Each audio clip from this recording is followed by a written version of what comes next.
Estimating the cost of a wedding. Introduction. Imagine that your friend Tomasz has to estimate the cost of the wedding and you want to help him. You will help him by using the bottom-up approach we have discussed in previous lectures. And now a few data about him. So Tomasz lives in Poland and he wants to invite roughly 200 guests to his wedding. Then around 40% of them will need a hotel and roughly 20% of them have kids. So you will need also a band and some sort of entertainment for the kids that will be accompanying the grown-ups invited to the wedding. Your task is first of all to list cost position that you have to take into account and think about ways in which you can estimate the cost of the wedding having the data we have mentioned here. So in the next lecture, I will show you how to solve it using first of all drivers of those cost position that the wedding requires, and then we'll move on to show you how to estimate the cost of the wedding in Excel. But in order to learn more from that course, I would strongly advise you to pause the lecture now, try to solve it on your own, and only after that to move on to the next lecture. Estimating the cost of a wedding solution. So let's move to the first part of the solution, where I will show you, first of all, what kind of cost position you should be taking into account and what kind of cost drivers you should consider in order to estimate it later on using numbers. So first of all, just as a reminder, Tomasz lives in Poland. He has just invited 200 guests. 40 of them will need a hotel, 20% of them have kids, and we know that for sure he will need a band and some sort of entertainment for his kids. So let's start with the cost positions. So first of all, we will obviously have food and drinks, and then a hotel. So they have to sleep somewhere because the guests have to sleep somewhere. Obviously, the bride and the groom will need some clothes. We also need the band, the place where we can have the wedding, flowers, so it looks really nice. As we said, we should add some sort of entertainment for the kids. There will be also church costs and other costs. And now the first move is actually to divide those costs into groups. One will be depending on the number of guests, directly or indirectly, and the other will be depending on nothing, so they'll be fixed. So this is what we have just done here. So in red, you will have things that depend on the number of guests, and in blue, things which are basically fixed costs. In order to estimate the cost position, which depends on the number of guests, like food and drinks and hotel, you have to look at the cost drivers. So actually what drives them, obviously apart from the number of guests, in order to be able to estimate it later on in Excel. So this is what we're going to do here, cost position by cost position. So for food and drinks, it's relatively simple. So we've got number of guests, and then you have to have assumed certain cost of food and drinks per one guest. This is obviously what you will have in the contract when trying to source the wedding, finding the supplies for that. Then let's look at other cost positions. So we have a hotel. Obviously, this depends on the number of rooms you're going to rent and the cost per one room. Now you can go a little bit deeper when it comes to number of rooms needed, because this will be actually depending on the number of guests requiring the hotel and number of guests you put in a room. So if you have 200 guests which require a room, you will not need 200 rooms because you might put them by two, maybe they are pairs, couples. So then if it's two on average, you would have just 100 rooms to be booked in order to meet the requirements. Now, the good thing would be to link it somehow, the number of guests requiring hotel to the number of guests. And as we know, that it's 40% of them. So we can actually link it through the number of guests requiring hotel, expressed as a percentage of all guests. The other position is place venue costs. So here we have the size in square meters as we are in Europe, and then cost per 1 square meters. Again, we can link number of square meters to the number of guests, assuming certain number of square meters per one guest, so the space he requires. In other words, the more guests you've got, the bigger the place venue has to be. Now, in the same manner, we'll go along with the other cost position. So entertainment costs, we know that this will be dedicated to the kids. So again, we have to take into consideration number of kids and certain cost per one kid. Number of kids obviously depends on number of guests with kids, and obviously number of kids per one guest. So you can have one couple having like one kid or maybe even 3 kids. So it really depends on the couple. And again, we're gonna link it to the number of guests. So if we have number of guests and the percentage of guests with the kids, we can actually from this estimate the number of guests with the kids. And obviously with the kids per one guest, we get to the number of kids we have to take care of. Then we also have a flower cost, and here this will depend on 2 things. So number of vases with flowers and then cost per one vase. Again, we link the number of vases to the number of guests, assuming certain number of guests per one vase. So if we have a 200 guests and then like 5 guests per one vase, it means that we need only 40 vases. So as you can see here, we link everything to the number of guests, and in this way, by playing with this number, we can see actually what the cost of wedding will be.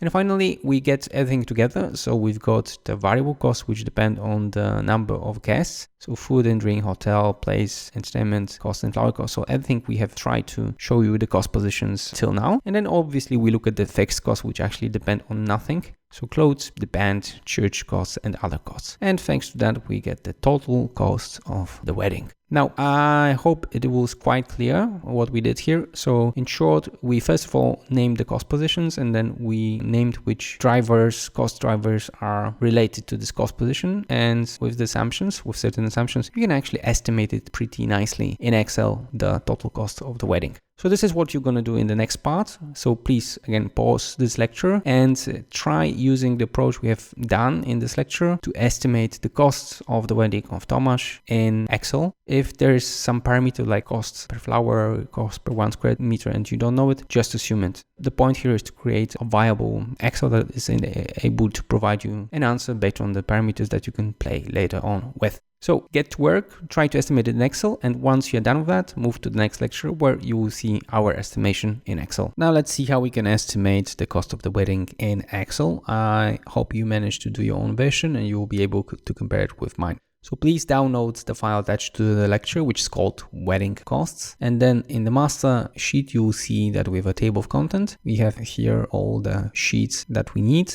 Actually, in our case, we just have one where we do the estimation using the bottom-up approach of the wedding costs, using the framework that we have defined in the previous lecture. So let's go to the wedding. You can do it either through here or through here. And as you can see, we have here each and every cost position estimated separately. I'll go one by one and show you how it can be estimated, and then you can compare it with your solution and see where it differs. And if you have any questions, just please let me know. So let's start with the food and drinks. So in the food and drinks, we simply look at the number of guests, which are in row 6, and then obviously cost per one guest. So we have a 200 guests and we assume $60 per one guest. It means that we'll have 12,000 in row 5. We calculate the hotel in a very same manner. So we look at the number of rooms, which are in row 10, and then we've got cost per one room, which is 70. And in this way, we get $2,800 for keeping those guests.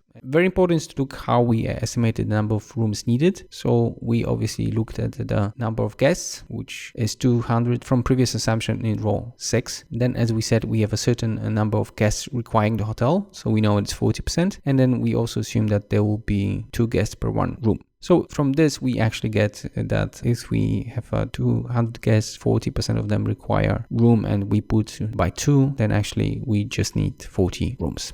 Now, clothes are fixed costs, so we just input them. That's why you have it in blue. So 2,500 and 1,500. And then we have live band, which is 3,000. Later on, we have a place venue costs, which is 2,000, and we calculate it by having in row 23 estimation of the space we need. So it's 1,000 square meters, and we assume a certain cost per 1 square meter. When it comes to the total space needed, we have number of guests, which is 200. So in row 24, we have a number of guests, which is 200 from previous assumption in row 6. And then we have a certain space per one guest assumed, which is 5 square meters. That's why we get 1,000 square meters in total space needed. So in this way, we estimated the place venue. In the next lecture, we'll estimate flowers entertainment for the kids and other costs.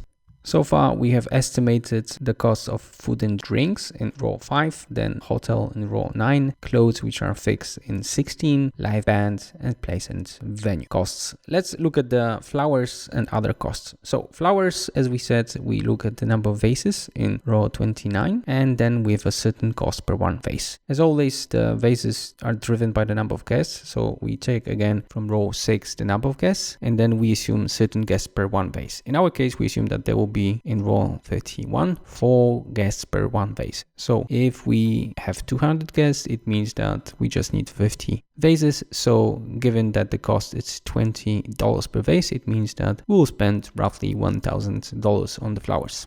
Now, when we look at the endowment for the kids, again, we've got the driver, which is the number of kids and cost per one kid. And the number of kids is linked to the number of guests. So we have 200 guests. We know that 20% of them will have kids. And we know that if they have a kid, then roughly they have 0.7 kid per guest. So it means that there will be 26 kids, and given that the cost per one kid is 50, it means that we should have $1,300 spent on entertainment for kids. And finally, we have church costs, which are fixed. So we just put 1,000 here, as well as other costs. Other costs, it's a certain reserve for the costs we have not mentioned because they are smaller or we might forget them. So it's always a good practice to put a certain amount to that. So we assume that 50% will be other costs, and the basis for that, it's something which we called main costs in row 44, which is the sum of all the costs that we were able to name so far. So we just sum all the costs, which is 27,000, and then we assume that there might be appearing other costs which will contribute roughly 50% of those main costs. So this is how we get that the other costs will be a little bit above 4,000. So below you have sum of all costs, which is 31,000 for 200 guests. And here we have again all the costs, which are taking obviously the information from the calculation above. And to make it the math more interesting, we have put also here the cost structure. So as you can see, the most important obviously it's food and drink, followed by clothes, live band, and obviously others as a group of costs we did not mention. Obviously, you can play with that, so you can play with all the things in the blue. So, for example, I can change the number of guests from 200 to 300 in the cell J6 in row 6 here. And as you can see, the costs are jumping. And instead of having costs of 31,000, we have costs jumping to 42,000 for 300 guests. So that's it in short. Play with the file, compare it with your estimations. If you have a different approach and you have some questions, just let me know. I'm more than happy to help you understand better this case. And I hope that you will manage to use it for your own purposes.